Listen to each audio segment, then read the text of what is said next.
अब बात करते हैं बच्चों कि कैसे सिस्टमैटिक तरीके से पढ़ना है ताकि कम से कम एफर्ट में हम बेटर से बेटर परफॉर्म कर सकें एग्जाम्स में। यहां पे बहुत सारी अच्छी अच्छी बातें मैं आपको बताने वाला हूं। So the first point is schedule. देखो स्टूडेंट्स, पढ़ाई एक शेड्यूल के अकॉर्डिंग करनी चाहिए। अगर आप कोई शेड्यूल नहीं बनाओगे तो पता है क्या होगा, आप सोचोगे ठीक है कल पढ़ लूंगा, कल नहीं परसों पढ़ लूंगा, और यही चलता रहेगा। जो पढ़ाई 2 दिन में करनी है वो आप 5 दिन में करोगे ultimately. I am telling you, if you make schedule it always helps. देखो शेड्यूल कैसे बनाना होता है मैं आपको बताता हूं। तो ये 7 डेज हुए वीक के, संडे को थोड़ा अलग रखते हैं, इसके बारे में थोड़ा बाद में बात करें। तो आपको शेड्यूल बनाना है कि ये 6 दिन आप कैसे पढ़ने वाले हो, और फिर वो शेड्यूल को हर वीक आप फॉलो करो। तो सबसे पहला काम आप ये डिसाइड करोगे कि आपको किस टाइम पे पढ़ना है। तो आप डिसाइड किया, सपोज करो कि 2 घंटे पढ़ना है, 6 से 8 सपोज, तो 6 से 8, तो 6 से 8 आप रोज पढ़ोगे। आपका शेड्यूल अलग अलग तरीके से हो सकता है। आप सोचो कि 1 घंटा मैं सुबह के टाइम पढ़ूंगा इस टाइम पे, और 2 घंटा शाम के टाइम पढ़ूंगा, या कितना टाइम और किस टाइम पे वो आपको डिसाइड करना है, ठीक। लेकिन जो टाइम आपने डिसाइड कर लिया उस टाइम पे आपको डेफिनेटली पढ़ने बैठना है स्टूडेंट्स।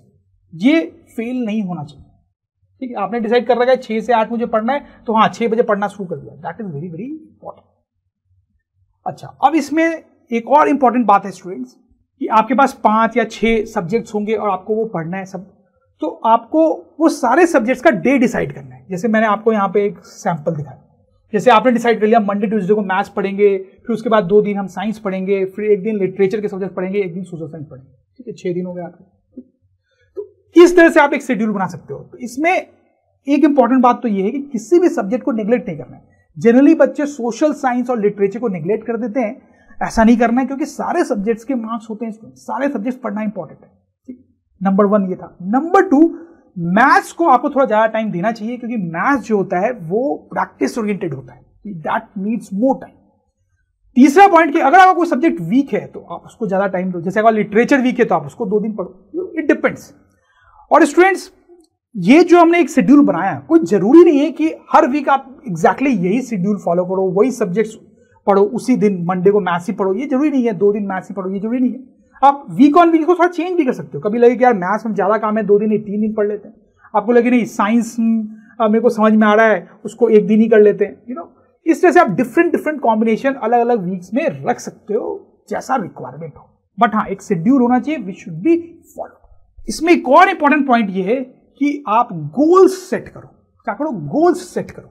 देखो, जैसे अगर आप 6 बजे बैठने वाले हो पढ़ने के लिए, तो आप ये डिसाइड करके बैठो कि आज ये 8 बजे तक ना मैं इतना कंप्लीट कर लूंगा। ऐसा करने से ना आपकी इफिशिएंसी बढ़ेगी स्टूडेंट्स, और कंप्लीट करना है आपको स्टूडेंट्स। अगर आप नहीं कर पाते हो तो आधे घंटे ज्यादा बैठो, उसको कंप्लीट करो। कभी कभी ऐसा हो सकता है कि हाँ किसी ऐसी चीजें आप फंस गए कि बिल्कुल कंप्लीट नहीं हो रहा है, बट 80 to 90% टाइम आपको कंप्लीट करने की कोशिश करनी चाहिए। This will make you very efficient students, and this is very very important. Set goals, ठीक है। फाइन स्टूडेंट्स, अब नेक्स्ट पॉइंट है सेट बैक मैकेनिज्म। देखो स्टूडेंट्स, ये शेड्यूल तो हमने बना लिया, बट देखो हमेशा ये शेड्यूल आप बिल्कुल एग्जैक्टली फॉलो नहीं कर पाओगे। जैसे आप बीमार हो गए, किसी की शादी आ गई घर में, तो 2 दिन 3 दिन वो शेड्यूल आप नहीं फॉलो कर पाते। तो स्टूडेंट जनरली बच्चे क्या करते हैं, अच्छा ठीक है अब अगले हफ्ते से करेंगे शेड्यूल वापस फॉलो, फिर अगला हफ्ता भी आ गया, फिर कुछ हो गया इधर उधर, फिर अच्छा अगले हफ्ते से करेंगे। ऐसे नहीं स्टूडेंट्स, सेटबैक मैकेनिज्म बहुत जरूरी है। इसका मतलब ये होता है पहला तो कि अगर आप 1 या 2 दिन नहीं कर पाए किसी कारण से, तो फिर जैसे ही पॉसिबल है immediately come back to your schedule students. ये बहुत जरूरी है, ये डिसिप्लिन लाइफ में फॉलो करना बहुत जरूरी है। और दूसरा, अगर आपके 2 दिन छूट गए तो आपको क्या करना है, फिर 2 दिन का जितना टाइम मिस हुआ उसको डिवाइड करना है आगे, और आधे आधे घंटे करके उसको मेकअप करना है। जब ऐसा करोगे ना तो अपने आप शेड्यूल मिस करना छोड़ दोगे, क्योंकि आपको लगेगा कि अच्छा मैंने 1 दिन शेड्यूल मिस कर दिया तो फिर आगे ज्यादा पढ़ना पड़ेगा।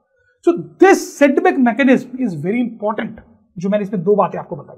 तो स्टूडेंट्स, अगर ड्रोन स्टडी के ये वीडियोस आपको अच्छे लग रहे हैं तो आप प्लीज इनको लाइक करें, सब्सक्राइब करें, कमेंट्स लिखें स्टूडेंट्स, अपने थॉट्स बताएं, हमारे साथ शेयर करें कि आप और क्या चाहते हैं। और इतना ही नहीं स्टूडेंट्स, सबसे इंपॉर्टेंट नीचे शेयर बटन पे क्लिक करें और अपने दोस्तों के साथ इन वीडियोस को व्हाट्सएप और फेसबुक पे शेयर करें स्टूडेंट्स, ताकि वो भी इन वीडियोस का फायदा उठा सकें स्टूडेंट्स, राइट।